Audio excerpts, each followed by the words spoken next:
అందరికీ నమస్తే. ఇవాళ సంవాదం చర్చ ఏంటంటే జగన్ తిరుమల తిరుపతి దేవస్థానం వెంకటేశ్వర స్వామి దర్శనానికి వెళ్తా అనుకోవడం, సడెన్‌గా ఒక రోజు ముందు క్యాన్సెల్ చేసుకోవడం. క్యాన్సెల్ చేసుకోకుండా ఏదో కామెంట్స్ చేయడం.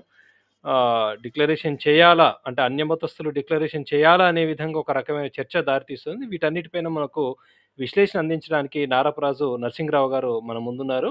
వీరు ప్రముఖ టీవీ ఛానెల్‌లో విశ్లేషణలు అందిస్తుంటారు. సోషల్ మీడియాలో కూడా వారి యొక్క అనుభవాలను, విశ్లేషణను ప్రతిరోజు కూడా అందిస్తుంటారు. సార్ మీకు స్వాగతం పలుకుతున్నాం మరొకసారి సంవాదం. సార్ చెప్పండి. ఇక్కడ 2 ప్రశ్నలు సార్. ఒకటేంటంటే అన్యమతస్థులకు తిరుమల తిరుపతి దేవస్థానం కావచ్చు, వేరే దేవాలయాలు కావచ్చు, అన్యమతస్థులకు అంటే ఆ దేవుణ్ణి నమ్మని భక్తులకు, దేవుని నమ్మని వ్యక్తులకు, అన్యమతస్థులకు అవకాశం ఉందా? అంటే దర్శనం చేసుకోవడానికి అవకాశం ఎందుకివ్వాలి? అనేది ఒక ప్రశ్న. రెండోది ఏంటి అంటే జగన్మోహన్ రెడ్డి సడెన్‌గా క్యాన్సెల్ చేసుకున్నాడు. కారణం ఏంటి? అంటే వాళ్ళు రిజెక్ట్ చేశారని అనిపించి ఉంటుందా ఆయనకి? అక్కడికెళ్తే ఖచ్చితంగా డిక్లరేషన్ ఇవ్వాలి అని అనుకున్నాడా? ఊహించుంటాడు అక్కడ ఫోర్స్ చేస్తారని. ఏమంటారు దీని మీద మీరు? అసలు మనం ఒక 10 రోజులు బట్టి ఒక సీక్వెన్స్ లాగా చూసినట్లయితే అసలు వివాదం చంద్రబాబు నాయుడు అక్కడ తిరుమల తిరుపతి దేవస్థానంలో లడ్డూ ప్రసాదంలో కల్తీ జరిగింది అనేటువంటిది. ఆ ఆరోపణ సాక్షాత్తు ముఖ్యమంత్రి స్థానంలో ఉన్నటువంటి వ్యక్తి చేయటంతోనే అదొక సంచలనం అయిపోయింది. దేశవ్యాప్తంగా ఉన్నటువంటి కోట్లాది మంది హిందూ భక్తుల యొక్క మనోభావాలు దెబ్బతిన్నాయి. మామూలుగా ఎవరో వేరే వాళ్ళు చేసినట్లయితే అది వేరే రకంగా ఉండేది. కానీ సాక్షాత్తు ముఖ్యమంత్రి ఆరోపణ చేయటము, ఇది జగన్ సమయంలో జరిగింది అంటము, ఈ తర్వాత మాకు సంబంధించినటువంటి ఆ యొక్క నెయ్యిని ఏదైతే ఉందో మేము తిప్పి పంపించామని కొన్ని ల్యాబ్ రిపోర్టులు, ఇదంతా ఒక వారం 10 రోజుల పాటు ఆ ముఖ్యంగా ఆంధ్రప్రదేశ్కి సంబంధించినటువంటి 2 పార్టీలకు సంబంధించినటువంటి విషయం మీద చర్చ జరిగింది. ఈ చర్చ జరుగుతున్నటువంటి సమయంలో సహజంగా మనం ఏమనుకుంటామంటే ఇలాంటి 2 పార్టీలకు సంబంధించినటువంటి ఒక సున్నితమైనటువంటి మెజారిటీ ప్రజలకు సంబంధించినటువంటి మనోభావాలకు సంబంధించినటువంటి విషయంలో ఒక వివాదం ఏర్పడ్డప్పుడు ఆ 2 పార్టీలకు సంబంధించినటువంటి నాయకులు చాలా పెద్ద మనసుతో, హుందాతనంతో ఆ సమస్యని పరిష్కరించాలనేటువంటి యొక్క ఆలోచనతో, అభిమతంతో వాళ్ళు థర్డ్ పార్టీ ఎంక్వైరీ అడగడం అనేటువంటిది సహజంగా జరుగుతుంటుంది ఎక్కడైనా కూడా. థర్డ్ పార్టీ అంటే అయితే మన దగ్గర అయితే సిబిఐ ఎంక్వైరీ కానీ, లేకపోతే సుప్రీంకోర్టు జడ్జి లాంటి, అంటే వీళ్ళైతే ఈ 2 తటస్థ వేదికలు. మిగిలినటువంటి వాళ్ళు ఫర్ ఎగ్జాంపుల్ చంద్రబాబు నాయుడే ఈఓతో చెప్పించడమో, లేకపోతే రాష్ట్రంలో ఉన్నటువంటి సిఐడితోనో, లేకపోతే ఇంకో సంస్థతోనో చెప్తే జనరల్ గా ఇటువైపు ఉండేటువంటి పక్షంలో వాళ్ళు ఏమంటారంటే ఈ యొక్క అన్ని రకాలైనటువంటి రాష్ట్ర ప్రభుత్వానికి సంబంధించినటువంటి విచారణ సంస్థలు అన్నింటినీ కూడా చంద్రబాబు కంట్రోల్లోనే ఉంటాయి కాబట్టి చంద్రబాబు ఏదైతే ఆరోపణ చేశాడో ఆ ఆరోపణకు మద్దతు ఇవ్వటం కోసమే ఆ రకమైనటువంటి వాళ్ళందరూ కూడా రిపోర్ట్లు ఇచ్చారు అనేటువంటిది ఇంకొక విమర్శ వస్తుంది. ఇలాంటి విమర్శ రాకుండా ఉండాలి అంటే ఈ రాష్ట్ర ప్రభుత్వానికి సంబంధం లేనటువంటి కేంద్ర ప్రభుత్వానికి సంబంధించినటువంటి ఏజెన్సీలతో విచారణ జరిపించినట్లయితే సమస్య పరిష్కారం అయిపోయేది. కానీ ఈ 2 రాజకీయ పార్టీలు ఈ విషయంలో అటు దేశంలోనే సుదీర్ఘకాలం రాజకీయాల్లో ఉన్నటువంటి చంద్రబాబు నాయుడు కానివ్వండి, లేకపోతే జగన్మోహన్ రెడ్డి కానివ్వండి, ఈ విషయం మీద పెద్దగా చర్చ జరగకుండా ఆ 2 పార్టీలకు సంబంధించినటువంటి పై స్థాయి నుంచి కింది స్థాయి వరకు దాన్ని ఒక హిందువుల మనోభావాలకు సంబంధించినటువంటి అంశంగా చూడకుండా ఆ 2 పార్టీలకు సంబంధించినటువంటి అంశంగా చూస్తూ దాన్ని ఒక రాజకీయ క్రీడగా మార్చారు. ఈ మార్చిన దాన్ని జగన్మోహన్ రెడ్డి అయినా దాన్ని సరైన సమయంలో వీళ్ళు నా మీద అటాక్ చేస్తున్నారు, నా మతానికి సంబంధించినటువంటి దగ్గరికి ఇదంతా చుట్టుకుంటుంది, దీంట్లోంచి నేను బయటపడాలి అని చెప్పేసి దాన్ని డిఫెండ్ చేసుకోవాల్సినటువంటి పరిస్థితి ఉండేది. సహజంగా మనం గ్రౌండ్ లో క్రికెట్ ఆడుతుంటాం. క్రికెట్ ఆడినప్పుడు ఫాస్ట్ బౌలరు దాదాపు 140, 150 స్పీడ్ తో బౌలింగ్ వేస్తున్నప్పుడు వికెట్లు కాపాడుకోవటం కానివ్వండి, లేకపోతే ఎవరన్నా లెగ్ స్పిన్నర్ గుగ్లీలు వేస్తున్నటువంటి సమయంలో జాగ్రత్తగా వికెట్లు పడిపోకుండా మనం డిఫెన్స్ ఆడేటువంటి ప్రయత్నం చేస్తాం. కానీ ఇక్కడ ఇప్పుడు ఇందాక మీరు ప్రస్తావించినటువంటి నిన్నటి డిక్లరేషన్ అంశంలో జగన్ ఏం చేశాడంటే డిఫెన్స్ ఆడలేదు, ఆ బాల్ ని షార్ట్ కొట్టలేదు, సెల్ఫ్ అవుట్ అయ్యాడు. వెనక్కి తగ్గటం కాదు, తనంతటి తాను అవుట్ అయ్యాడు. తనంతటి తాను అవుట్ అవ్వటం అనేటువంటిది ఈ నిన్నటి ఎపిసోడ్ తో చూసినట్లయితే ఇప్పుడు మొన్నటి నెయ్యి కల్తీకి సంబంధించినటువంటిది విచారణలు అన్ని పోయాయి. అన్ని పోయిన తర్వాత నిన్నటి జగన్ ప్రెస్ మీటు అసలు ఇంతటి ఉద్రేకపూరితమైనటువంటి వాతావరణంలో నేను తిరుపతి వెళ్తాననేటువంటిది ఆయన ప్రకటన చేయటమే అదొక రకమైనటువంటి సంచలనం. సరే, వెళ్తా అన్నటువంటి వ్యక్తి వెళ్ళిపోయి తిరుపతి వెళ్ళి ఆ తిరుమల తిరుపతి దేవస్థానానికి సంబంధించినటువంటి నియమావళి ప్రకారం ఆ డిక్లరేషన్ లో సంతకం పెట్టుకుని దేవుణ్ణి దర్శించుకొని బయటికి వచ్చిన తర్వాత ఎక్కడనైతే విలేకరుల్ని అనుమతిస్తారో అక్కడ చూసారా, ఇప్పటిదాకా నన్ను యాంటీ హిందూ అనేటువంటిది నా మీద ఒక ఎస్టాబ్లిష్ చేసేటువంటి ప్రయత్నం జరిగింది. కానీ నేను ఈ రోజున తిరుమల తిరుపతి దేవస్థానానికి వచ్చి గతంలో ముఖ్యమంత్రి హోదాలో వచ్చాను, కానీ ఈ రోజు నేను ఒక ప్రతిపక్ష నాయకుడు హోదాలో వచ్చాను. ఇక్కడ ఉన్నటువంటి దేవస్థానానికి సంబంధించినటువంటి నియమాలన్నింటినీ కూడా ఫాలో అయ్యాను. నేను డిక్లరేషన్ మీద సంతకం పెట్టాను, దేవుణ్ణి దర్శించుకున్నాను. కాబట్టి నా మీద వాళ్ళు చేస్తున్నటువంటి ఆరోపణలన్నీ కూడా అది పొలిటికల్ ఆరోపణలే తప్ప నిజాలు కాదు. అలాంటి నిజాలను నిరూపించండి.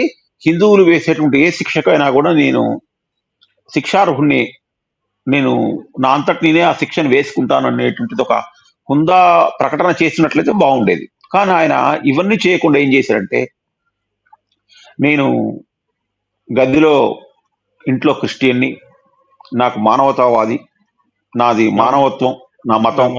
తర్వాత రెండో విషయం ఏంటంటే, మీరు డిక్లరేషన్ లో అవసరమైతే అదే రాసుకోండి, నన్ను ఇంతకుముందు ఎప్పుడు అడగలేదు కదా అని చెప్పేసి ఈ సమస్యని పక్కదారి పట్టించడం కోసం ఏమీ తెలియకుండా సెల్ఫ్ అవుట్ అయ్యాడు. ఇందాక నేను చెప్పినటువంటి సెల్ఫ్ అవుట్ అంటే ఏంటంటే, ఒక పరిణితి చెందిన రాజకీయ నాయకుడైతే వేరే రకమైనటువంటి గేమ్ ఆడేవాడు. ఈ విషయంలో జగన్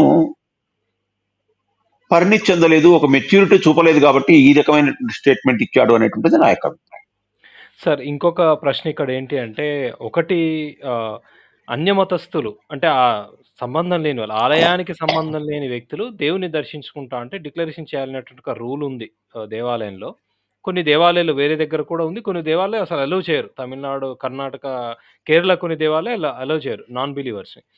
సో అంటే ఇక్కడ నేననేది ఏంటంటే, గతంలో చాలాసార్లు జగన్ వెళ్ళాడు. అంటే చాలాసార్లు జగన్ వెళ్ళింది ఫోటోప్స్ కోసమేనా? అంటే తను తను ఒక రాష్ట్రానికి ముఖ్యమంత్రి కాబట్టి ఆ రాష్ట్రాన్ని రిప్రజెంట్ చేస్తున్న వ్యక్తే వెళ్ళాడు కానీ, అంటే దేవుని నమ్ముతూ వెళ్ళినట్టు ఎక్కడ కనిపించట్లేదు. రెండో ఇక్కడ యాంగిల్ ఏంటంటే, అతను సైన్ చేయలేదు, చేయమని కూడా ఎవరు అడగలేదు. అంటే చేయమని అడగకపోవడం కూడా వ్యవస్థ యొక్క లోపం కదా. మీరేమంటారు దీని మీద చెప్పండి? ఇప్పుడే మీరే దీంట్లో ప్రశ్నలోనే జవాబు ఉంది. మొదటిది ఏంటంటే, కేవలం హిందూ ధర్మంలో ఉన్నటువంటి దేవాలయ వ్యవస్థకే మాత్రమే కాదు, క్రైస్తవంలో కానీ లేకపోతే ఇస్లాంలో కూడా వాళ్ళ సంప్రదాయాల్లో వాళ్ళ ప్రార్థనా మందిరాలకు కొన్ని నియమాలు ఉన్నాయి. మనం ఇస్లాంలో మసీదులోకి ముస్లింలను ప్రవేశించారు, అదొక నియమం అనుకోండి. ఆ నియమాన్ని అందరూ ఫాలో అవ్వాలి. మనం కూడా వెళ్ళేటప్పుడు, ఫర్ ఎగ్జాంపుల్ నేను ఒకళ్ళు వెళ్ళాను మసీదులోకి, వాళ్ళకి అక్కడ ఉండేటువంటి చెప్పులు ఎక్కడో ఇప్పాలి వరుసలో, ఏదైనా రూల్ ఉందనుకోండి, తలకేదో వస్త్రం కట్టుకోవాలి, కట్టుకుంటాం. ఏది వెళ్ళాలనుకుంటే. వెళ్ళాలనుకోకున్నప్పుడు అనుకోనప్పుడు అసలు నేను దాని వైపు చూడను. ఆ ప్రవేశం ఆ యొక్క మందిరం యొక్క ప్రహరీ లోపలికి కూడా వెళ్ళను. దేనికంటే నాకు ఆ మతం మీద విశ్వాసం లేదు, నమ్మకం లేనప్పుడు నేను వెళ్ళను. వెళ్ళాను అంటే అక్కడ ఉండేటువంటి రూల్స్ అన్ని కనీసం భగవంతుని నమ్ముతారా నమ్మరా అనేటువంటి విషయం సెకండరీ. కనీసం అక్కడ ఉండేటువంటి నియమ నిబంధనలు, పద్ధతులు, ప్రాక్టీసెస్ మనం వీ హ్యావ్ టు ఫాలో. మనకు ఫర్ ఎగ్జాంపుల్ ఇప్పుడు మీరు ప్రస్తావన వచ్చింది కాబట్టి, మనం ఉజ్జయినిలో మహాకాళేశ్వర్ లోపలికి మనం శివలింగం దగ్గరికి వెళ్ళాలనుకోండి, అక్కడ చొక్కా ఇప్పాలి, కేవలం దోవతి కట్టుకోవాలి. మనం మామూలుగా అడ్డపంచ కూడా కాదు, దోవతి కట్టుకోవాలి. దోవతి కట్టుకున్న వాళ్ళని మాత్రమే లోపలికి గర్భగుడిలోకి తీసుకెళ్తాను. నేను ఫ్యాంట్ షర్ట్ వేసుకుంటా అంటే ముందే సెక్యూరిటీ సిబ్బంది, తర్వాత దేవాలయ సిబ్బంది బయటికి పంపిస్తాను. కానీ నేను దేవాలయం లోపలికి వెళ్తాను, ఫ్యాంట్ వేసుకుంటాను, దోవతి కట్టుకుంటా అంటే వాళ్ళు ఎలవ్ చేయరు. ఇది వితండవాదం అంటారు. అట్లాగే ఏ దేవాలయంలో కూడా, శివాలయంలోకి కేవలం చాలా చోట్ల పురుషులను మాత్రమే ఎలవ్ చేస్తారు, మహిళలను ఎలవ్ చేయరు. అవును, మనకు అయ్యప్ప స్వామి దేవాలయంలోకి ఇంకొన్ని నియమాలు ఉన్నాయి. అసలు కొండ మీదకే మహిళలను ఎక్కనివ్వరు. ఇట్లా కొన్ని దేవాలయాలకు మనకు సాక్షాత్తు భారతదేశానికి ప్రధానమంత్రిగా పనిచేసినటువంటి శ్రీమతి ఇందిరాగాంధీని కూడా భారతదేశంలో కొన్ని ఆ యొక్క దేవాలయాల్లో గతంలో ఆ యొక్క రూల్స్ లోకి ఆవిడ ఆ పరిధిలోకి ఆవిడ రాలేనందుకు ఆవిడని ఎలవ్ చేయనటువంటి చరిత్ర కూడా మన దేశంలో ఉంది. కాబట్టి దీన్ని దేవాలయాలకు స్థానికంగా ఉండేటువంటి నియమ నిబంధనల మీద ఎవరైతే ఆ నియమాలని లేకపోతే ఆ మత విశ్వాసాలని నమ్మరో వాళ్ళకు మాట్లాడేటువంటి నైతిక హక్కు ఉండదు. వాస్తవం. దేనికంటే నువ్వు ఆ మతానికి సంబంధించినటువంటి విశ్వాసాలు నమ్మనప్పుడు వాళ్ళు ఏం పెట్టుకుంటే మనకెందుకు? అంతే కదా. అవును. అక్కడ వాళ్ళు పొర్లు దండాలు పెట్టుకుంటారు. నీకేం సంబంధం? అసలు నీ దృష్టిలో భగవంతుడు లేడు, నీది మానవత్వం, నీకు మతం లేదు. మతం లేనప్పుడు అసలు వాళ్ళు ఏం చేస్తే మనకెందుకు? ఈ ఆలోచన విషయంలో ఏంటంటే నిన్న జగన్ పొరపాటు చేశాడు అనేటువంటిది నేను అనుకుంటా. ఇక ఇందాక మీరు అడిగినటువంటి రెండో భాగం ఏంటంటే గతంలో జగన్ చాలా సార్లు వెళ్ళాడు కదా 5 సంవత్సరాల కాలంలో, అప్పుడు ఎందుకు అడగలేదు అనేటువంటిది. జగన్ వెళ్ళినది రాష్ట్రపతి వచ్చినప్పుడు, లేకపోతే ప్రధానమంత్రి వచ్చినప్పుడు, లేదంటే హోంమంత్రి వచ్చినప్పుడు, లేదా మన బ్రహ్మోత్సవాల సమయంలో రాష్ట్ర ప్రభుత్వ ప్రతినిధిగా పట్టు వస్త్రాలు తీసుకొని, అప్పుడు బ్రహ్మోత్సవాల సమయంలో కానీ లేకపోతే వివిధ దేశాలకు సంబంధించిన దేశంలో ఉన్నటువంటి ప్రముఖ వస్తువులు వచ్చినప్పుడు ఆయన రాష్ట్ర ప్రభుత్వానికి సంబంధించినటువంటి ప్రతినిధిగా వాళ్ళ పక్కన ఉండటము, వాళ్ళకు సంబంధించినటువంటి ప్రోటోకాల్ సిస్టమ్ ఉంటుంది, ఆ సిస్టమ్ ను ఫాలో అయ్యారు. అప్పుడు ఎందుకు అడగలేదు అనేటువంటిది కూడా ఇంకోటి ఉంటుంది.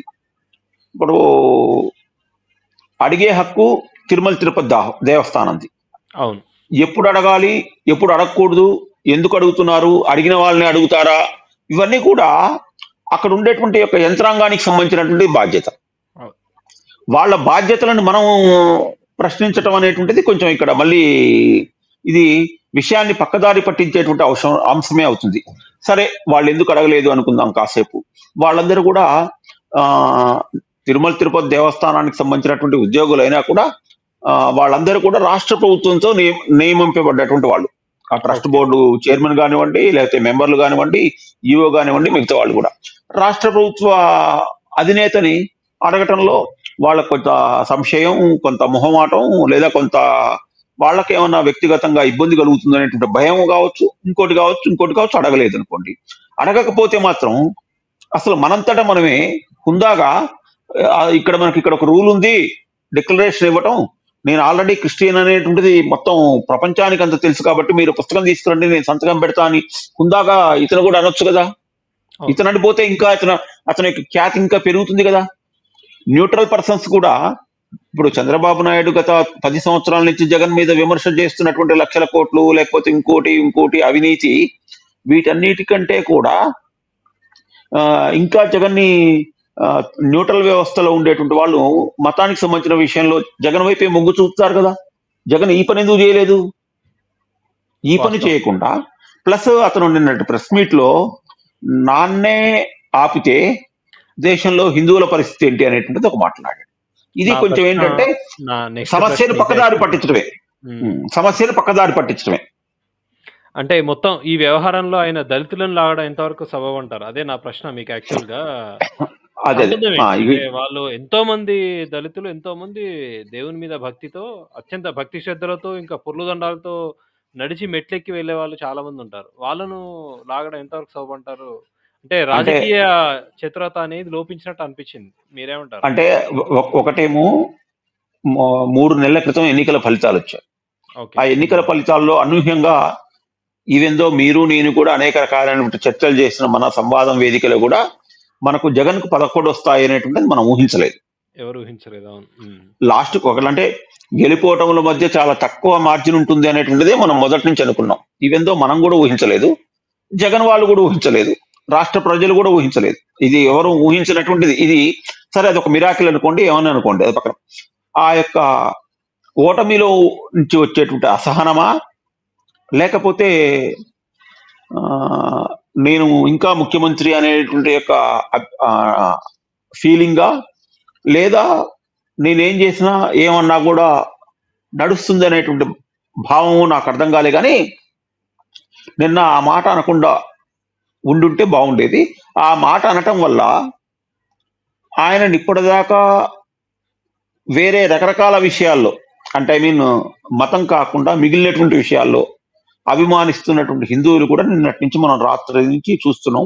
రకరకాల వేదికల ద్వారా, సోషల్ మీడియా కావచ్చు, ట్విట్టర్ కావచ్చు, ఫేస్బుక్ కావచ్చు, లేకపోతే గ్రూపుల్లో కావచ్చు, టీవీ చర్చల్లో కావచ్చు, ఆయనని వ్యతిరేకిస్తున్నటువంటి వాళ్ళ సంఖ్య పెరిగింది. కారణం ఏంటంటే ఆయన ఒక టర్మ్లో పూర్తి టర్మ్కి రాష్ట్ర ప్రభుత్వానికి సంబంధించినటువంటి ఒక పెద్ద బాధ్యతలో ముఖ్యమంత్రిగా ఉన్నాడు.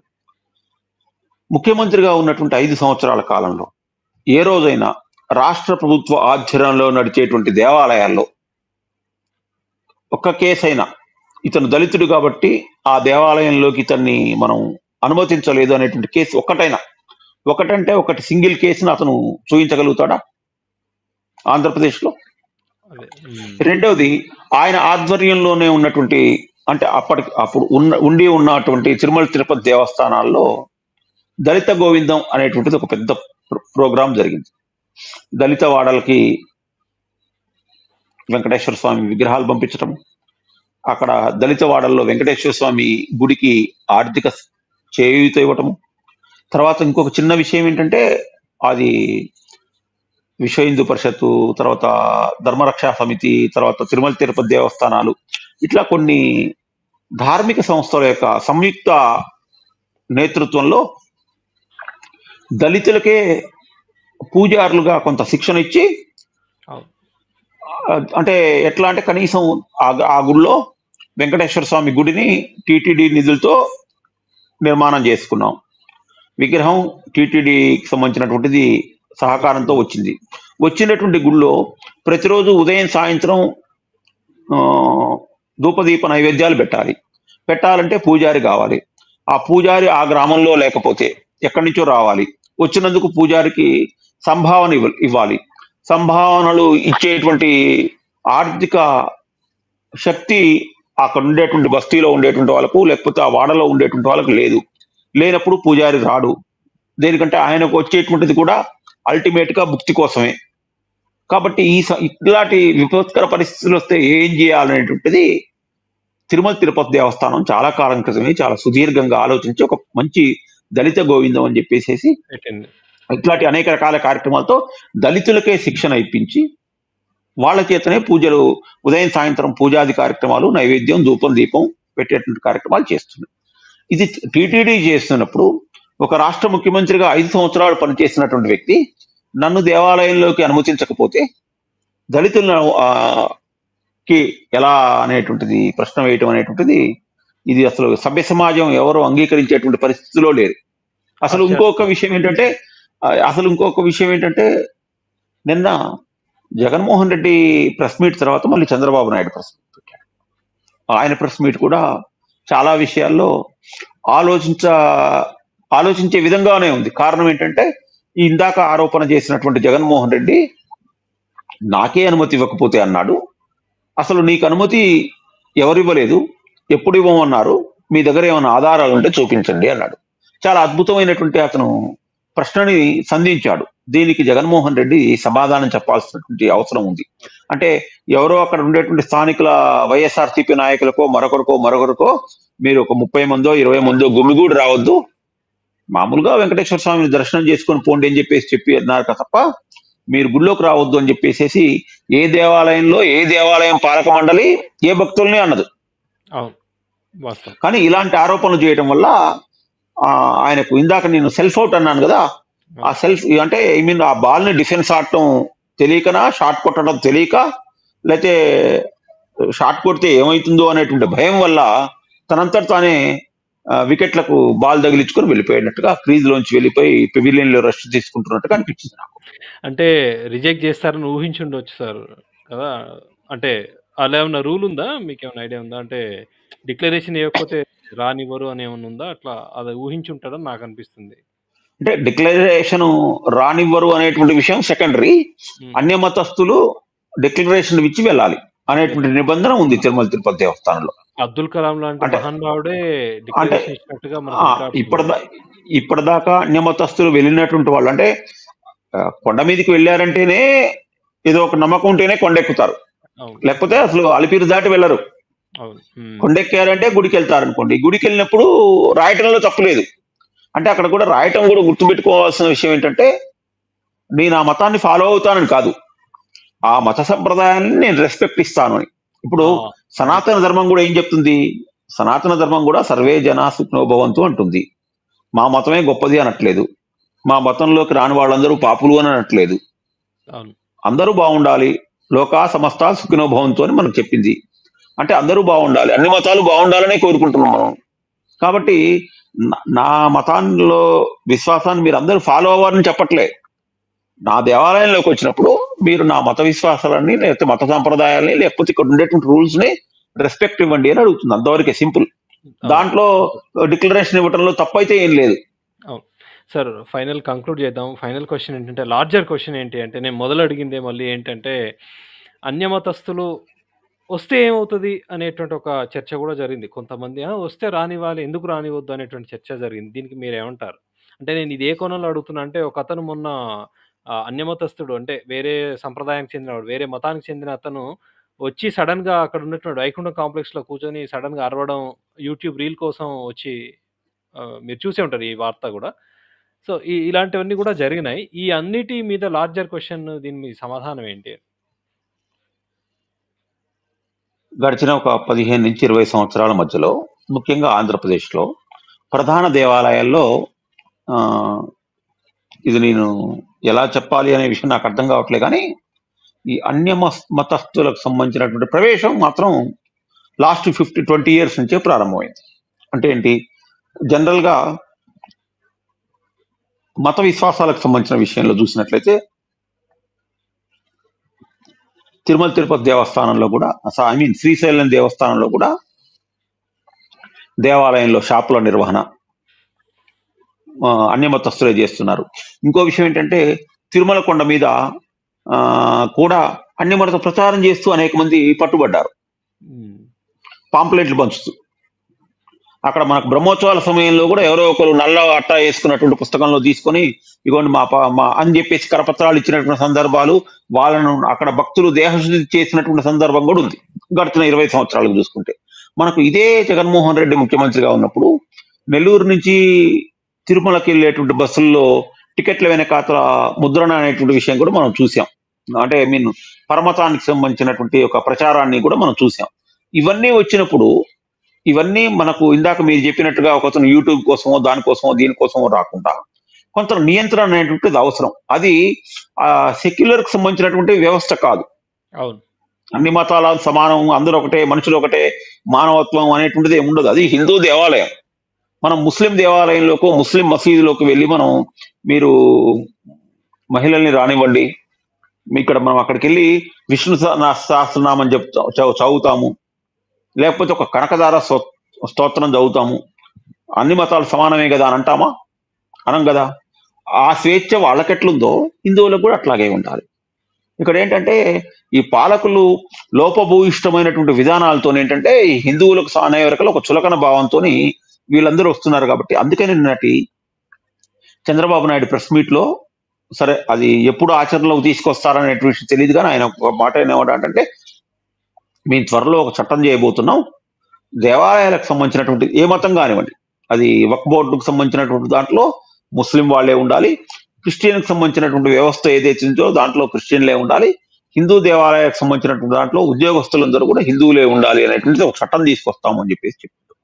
అది చాలా గొప్ప మాట చెప్పాడు. చాలా రోజుల తర్వాత ఈ విషయంలో మనం రాజకీయ విధానాలు ఎట్లా ఉన్నా కూడా, పార్టీల యొక్క విధానాలు ఎట్లా ఉన్నా కూడా, వ్యక్తుల యొక్క అభిప్రాయాలు ఎట్లా ఉన్నా కూడా చంద్రబాబు నాయుడు చెప్పినటువంటి ఆ యొక్క మాటని మాత్రం హిందూ సమాజం స్వాగతించాల్సినటువంటి అవసరం అయితే ఉంది. సార్ మీరు చాలా మంచి విషయాలు చెప్పారు. అంటే ఏం జరుగుతుంది అనేది మంచి విశ్లేషణ అందించారు. మరొకసారి మనం ఇంకొక టాపిక్ మీద చర్చించే ప్రయత్నం చేద్దాం. మీరు సమయం ఇచ్చినందుకు ధన్యవాదాలు. Thank you. నమస్తే.